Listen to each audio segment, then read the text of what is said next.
आप सभी को हमारी फैमिली की तरफ से नव वर्ष की हार्दिक शुभकामनाएं। हमारी ननद आ चुकी हैं और यहाँ सबकी मौज मस्ती शुरू। बुआ आ जाएं और बच्चे फिर रुकने से नहीं रुकते हैं, वो तो मस्ती करते ही हैं। बहुरानी बना के ले आई है चाय। बाकी के मेंबर अभी आ रहे हैं, कुछ ऊपर हैं कुछ आमने सामने हैं, तो वो सब इकट्ठे होके आ रहे हैं। इतनी देर में हमने चाय शुरू कर दी है क्योंकि सर्दियों का टाइम है, चाय हो जाती है ठंडी। और किसी कारण से पूजा इस बार नहीं आ पाई हैं, शायद उन्हें कोई काम लग गया है। यहाँ पे सब लोगों की चाय शुरू हो चुकी है। चाय जैसे ही उनके छोटे भाई ने उठाई तो उनको याद आई पूजा की, और उन्होंने सबसे पहले बोला कि लो पूजा, जहाँ भी हमें देख पा रही हो पहले चाय एंजॉय करो। तो भाई छोटे भाई आपको चाय दे रहे हैं, चाय ले लेना पूजा, ये तुम्हारे हिस्से की चाय है, तुम पियो या तुम्हारा भाई पिए, बात बराबर है। भाई चाय के साथ साथ में इतनी हंसी मजाक, इतनी बातें, इतनी चर्चा हुई, ये शायद परिवार के साथ बैठ के ही हो पाती हैं। अगर आज हम कहीं रेस्टोरेंट या कहीं बाहर गए होते तो इतनी मस्ती शायद नहीं हो पाती। अगर आपके पास फैमिली है तो प्लीज़ फैमिली के साथ एंजॉय करो, क्योंकि आप लोग तो बाहर चले जाते हो, लेकिन कुछ लोग आपके परिवार में घर पे रह जाते हैं जिन्हें बिल्कुल भी अच्छा नहीं लगता है। आप साथ में बैठे होंगे, साथ में खा रहे होंगे, साथ में मस्ती कर रहे होंगे, तो उन्हें भी त्योहार जैसा लगेगा। हालांकि ये नव वर्ष हमारे लिए नहीं है, लेकिन कैलेंडर चेंज हो रहा है, सन चेंज हो रही है, तो एंजॉय करने में भी कोई बुराई नहीं है। अगर परिवार को साथ बैठने का, साथ मिलने का, या बातचीत करने का, या हंसने खेलने का कोई मौका मिले, उसे कभी नहीं खोना चाहिए। मैं तो यही मानती हूँ कि परिवार जहाँ है, हम लोग जहाँ साथ बैठ जाएं तो वहाँ एंजॉय ज़रूर करना चाहिए। ये चीज़ें भी बहुत भाग्य से और परमात्मा की बहुत बड़ी जब कृपा होती है तभी मिल पाती हैं, ऐसे किसी को नहीं मिल पाती हैं। तो यहाँ सब लोगों ने खूब मस्ती करी। चाहे कोई त्योहार हो, चाहे किसी का बर्थडे हो, चाहे शादी हो, चाहे कोई भी फंक्शन हो, तभी अच्छा लगता है जब वहाँ ज़्यादा से ज़्यादा मेंबर इकट्ठे हों। अच्छा एक बात बताओ, शादियों में हम सबको बुलाते हैं, क्यों बुलाते हैं? क्योंकि थोड़ा अच्छा सा माहौल बन जाए, खुशी वाला माहौल मिल जाए, हमारे जितने अपने हैं वो सब हमें मिल जाएं, सबके हाल हम पूछ लें, हमारे वो पूछ लें, बस इसीलिए तो इकट्ठा करते हैं। नहीं, शादी तो 7 फेरों की रस्म होती है, उसे अकेले भी जाके कर सकते हैं, लेकिन नहीं, अपनों के साथ एंजॉय करने में बहुत अच्छा लगता है। यहाँ इन्हें थोड़ा मस्ती करने का भी मौका मिल जाता है। अब भाई मस्ती के साथ साथ यहाँ कुंडली देखने वाला सिलसिला भी शुरू हो गया। इनको हस्तरेखा और कुंडली के बारे में भी ज्ञान है, तो उसके बारे में ये बताएंगे। इन्होंने पकड़ लिया है अपने बड़े भाई को, तो यहाँ बड़े भाई से ही शुरुआत करते हैं। शायद आप लोग लाइव में देख भी चुके होंगे, क्योंकि लाइव चली थी ये सारी, जितना भी इन्होंने कुंडली में बताया था। इनकी 2 बातें मुझे सबसे ज़्यादा अच्छी लगी। एक तो इन्होंने कहा कि पैसे के पीछे मत भागो।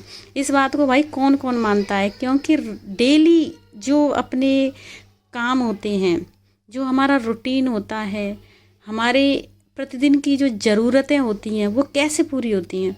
पैसे से ही तो होती हैं। अगर पैसे के पीछे नहीं भागेंगे, पैसा कमा के नहीं लाएंगे, तो वो व्यवस्थाएं कैसे चलेंगी? बच्चे कैसे पढ़ेंगे लिखेंगे? उनके कैसे शादी विवाह होंगे? तो ये चीज़ तो उन्होंने कहा कि भागोगे तो पैसा आपसे दूर भागेगा। भाई पैसा तो दूर भाग रहा है, लेकिन ज़रूरत भी तो होती है उस चीज़ की, तो इकट्ठा भी करना होता है।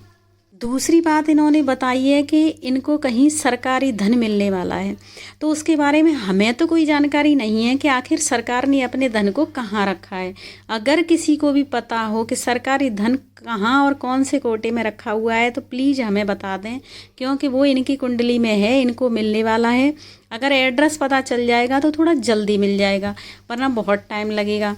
तो ऐसे तो नहीं हम ढूंढ पाएंगे, इसलिए किसी को भी अगर पता हो कि सरकारी धन कहाँ रखा हुआ है तो मुझे कमेंट में बता दें, हम वहाँ से जाके ले लेंगे।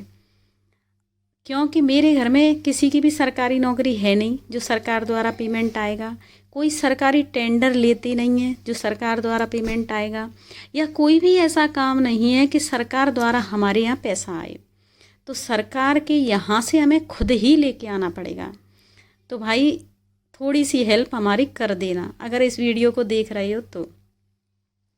यहाँ कुंडली में और भी बहुत सारी बातें बताई, वो सारी चीज़ें आप लाइव में सुन ही चुके होंगे, तो उसके बारे में मुझे बताने की ज़रूरत नहीं है। लेकिन जितना भी बताया बहुत इन्जॉय किया, बहुत मस्ती करी। अपने भाई को उन्होंने खूब जम के हंसाया।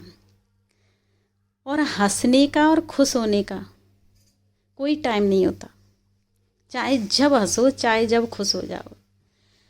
जितना इस लाइफ में खुश रह सकते हो रह लो भाई, ये टाइम वापस नहीं आएगा। जो समय निकल रहा है निकलता ही जा रहा है, ये वापस नहीं आएगा, ये पल वापस नहीं आएंगे। अपनों से कभी दूर मत रहो, अपनों के हमेशा करीब रहो। किसी का कोई पता नहीं कब कौन कहाँ कैसे चला जाए। तो मैं तो यही कहती हूँ कि बाद में याद करने से या फ़ोटो देखने से अच्छा है जब तक हैं हर पल को जियो, अपनों को कभी मत भूलो। इन चीज़ों से ही खुशी मिलती है, बाकी का कुछ नहीं है इस ज़िंदगी में। दुनिया में बने हैं रिश्ते, दुनिया में ही छूट जाएंगे। तो साथ एंजॉय कर लो, साथ खेलो, हंसो, मस्त रहो। यहाँ भाई कुंडली देखने के बाद में बच्चे बार बार चक्कर लगा रहे हैं कि कुंडली बंद करो बंद करो, ये सारी चीज़ें बंद करो, खाना लग गया है खाना खा लो। आप कहोगे आप तो यहाँ बैठी हुई है, खाना कौन बना रहा है? तो भाई मेरी है जॉइंट फैमिली और मैं हूँ घर में सबसे बड़ी, तो मुझे खाने की ज़रूरत नहीं पड़ती है, बनाने की। मेरी छोटी छोटी देवरानियाँ सारी जिम्मेदारियाँ संभाल लेती हैं, बहुत अच्छी हैं, सारे काम वही कर लेती हैं, मुझे नहीं करने देती हैं। और अगर घर में कोई आ जाए तो मेरा काम यही होता है कि उनके पास बैठना। काम सारी मेरी देवरानियाँ और बहुरानी कर लेती हैं। जितनी भी उनसे एक दूसरे से हेल्प होती है वो एक दूसरे कर लेती हैं, मुझे ज़रूरत नहीं पड़ती है खड़े होने की। तो इसलिए मैं इनके बीच में बैठी हूँ। खाना भी तैयार हो रहा है, हो चुका है, लेकिन कुंडली बंद नहीं हो रही है दिखना, तो खाना वेट कर रहा है। हम लोगों ने जल्दी जल्दी से कुंडली को किया फ्री और अब करेंगे हम खाना एंजॉय। इनकी बातें ही इतनी सारी, वैसे कुंडली कोई भी देखे अगर बारीकी से उसे देखने बैठ जाए तो बहुत सारी बातें होती हैं, पूरी लाइफ की स्टोरी उसमें लिखी होती है। तो एक एक बात को बताना और पूछना बहुत मुश्किल होता है। जब जिस चीज़ की ज़रूरत पड़े उतना ही पूछ लो। तो आज के लिए इतना ही और अब करते हैं भोजन को एंजॉय। मेरे यहाँ बनती है खीर, पूड़ी, सब्जी और दाल की मंगोड़ी। गाजर का हलवा भी बनाया था, वो सुबह बना था, सब लोगों ने खा लिया है, सब उसे पहले ही एंजॉय कर चुके हैं। अब चटनी के साथ मंगोड़े। मंगोड़े मेरे यहाँ दाल की जो पकौड़ी बनती हैं उनको मंगोड़े बोला जाता है, और किस किस के यहाँ बोला जाता है वो मुझे कमेंट में बताएं, और कहीं दूसरी जगह कुछ और नाम से बुलाया जाता हो तो वो भी मुझे बताएं। तो यहाँ भाई सब लोग तो नहीं बैठ पाए हैं क्योंकि कई लोगों को लेट खाने की आदत है, कई लोग जल्दी खाते हैं। इन लोगों को वापस जाना था इसलिए इनको जल्दी से खिला दिया। इन्होंने तोता, चिड़िया ऐसे कुछ बर्ड्स पाल रखी हैं, तो उनको ये अकेला छोड़ के आए हैं, उनके लिए दाना भी नहीं रखे आए थे, इसलिए इनको वापस जाना पड़ा था। हालांकि ना इनका मन कर रहा था इतनी मस्ती में से जाने का, और ना हम लोगों का मन कर रहा था कि ये आज यहाँ से जाएं। भैया भोजन फ्री करके और इनकी हो गई है जाने की तैयारी। इनकी गाड़ी किसी काम से बाहर गई हुई थी तो उसका वेट कर रहे हैं आने का। इतनी देर में बहुत मस्ती हुई, यहाँ खड़े खड़े भी बच्चों की अलग मीटिंग चल रही थी, बड़ों की अलग चल रही थी, और सब लोग एक साथ खड़े हों तो शांत तो कभी कोई रह ही नहीं सकता बगैर हंसी मजाक किए हुए। मेरी देवरानी है जो रेड साड़ी में आपको दिख रही है, भाई बहुत मस्ती करती है, बहुत हंसी मजाक करती है, ये अपने आप को कभी रोक नहीं पाती है। ये थोड़ी चुलबुली टाइप की है और इसका कोई बुरा भी नहीं मानता है। हम लोगों से मजाक नहीं होती है लेकिन ये कर लेती है, और नंदेव सामने खड़े हों तो ये अपने आप को रोक नहीं सकती है। तो भाई यहाँ उसकी शरारत अलग चल रही थी और हम लोगों की बातें अलग चल रही थी, बच्चों की अलग चल रही थी। जैसे जिसको जैसे अच्छा लग रहा था वो सब कर रही थी।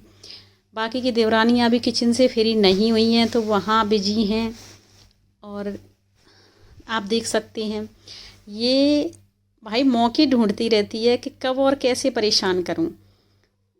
देखो आप उन्हें पकड़ पकड़ के खींच रही थी परेशान करने के लिए। वो बेचारे डर रहे हैं कि मैं इनसे कैसे भी दूर भाग जाऊं, बच जाऊं, लेकिन भाई उससे कोई बच नहीं पाता है, वो कहीं न कहीं जाके उनको पकड़ ही लेती है।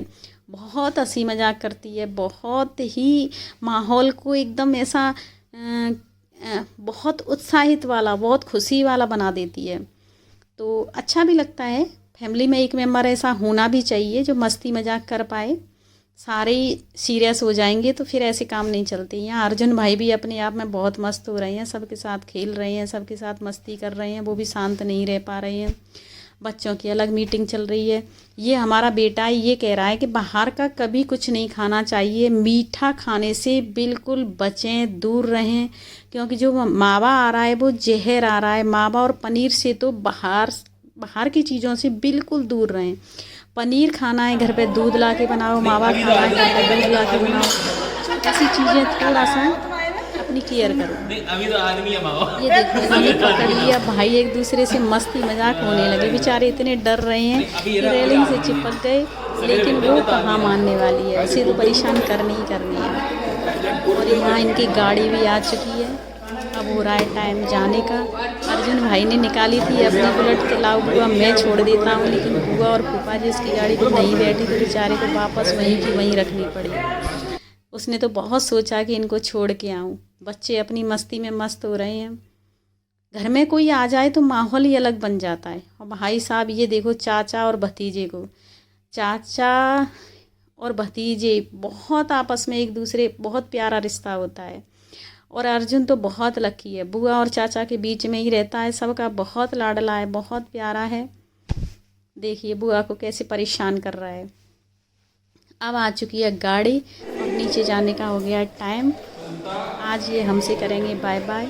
और अब की बार बोल के जा रहे हैं जब भी आएंगे रुक के जाएंगे। अपनी बर्ड्स जो इन्होंने रख रखी हैं घर में उनको लेके आएंगे। तो आप भी इनको एक बार बोल दो बाय। और भाई आज का मेरा ब्लॉग आपको कैसा लगा है आप मुझे कमेंट में ज़रूर बताना। किस किस की न्यू ईयर किस तरीके से सेलिब्रेट की गई वो भी आप मुझे बताना। कौन फैमिली के साथ एंजॉय करना चाहता है, कौन नहीं चाहता है, प्लीज़ कमेंट में मुझे ज़रूर बताना। यहाँ पे सब लोग नीचे जा रहे हैं और देखो जिनको हम नीचे छोड़ने जा रहे हैं वो ऊपर जा रही हैं, क्योंकि उनकी स्लीपर रह गई थी ऊपर, इसलिए वो पहनने के लिए जा रहे हैं और हम सब लोग नीचे जा रहे हैं। तो भाई बच्चों ने भी हमें बोला है बाय। बच्चे भी बड़े प्यारे हैं, इनके पास 2 बेटियां हैं, दोनों ही बहुत प्यारी सी हैं। देखो मामी को बाय बोल के वो भी निकल गई। अभी दीदी आ रही हैं, वो भी जाने वाली हैं। तो आज का ब्लॉग मैं यहीं पूरा करती हूँ। अगर पूरा आपको दिखाती तो ब्लॉग मेरा बहुत बड़ा हो जाता, आपको देखने में भी थोड़ा अच्छा नहीं लगता। तो मेरे यहाँ जो भी फंक्शन, जो भी प्रोग्राम, जो भी त्यौहार मनाए जाएंगे मैं आपको इसी तरीके से दिखाती रहूँगी। लाइक कमेंट एंड सब्सक्राइब कर लें। आप सभी को दीक्षित परिवार की तरफ से नववर्ष की हार्दिक शुभकामनाएं।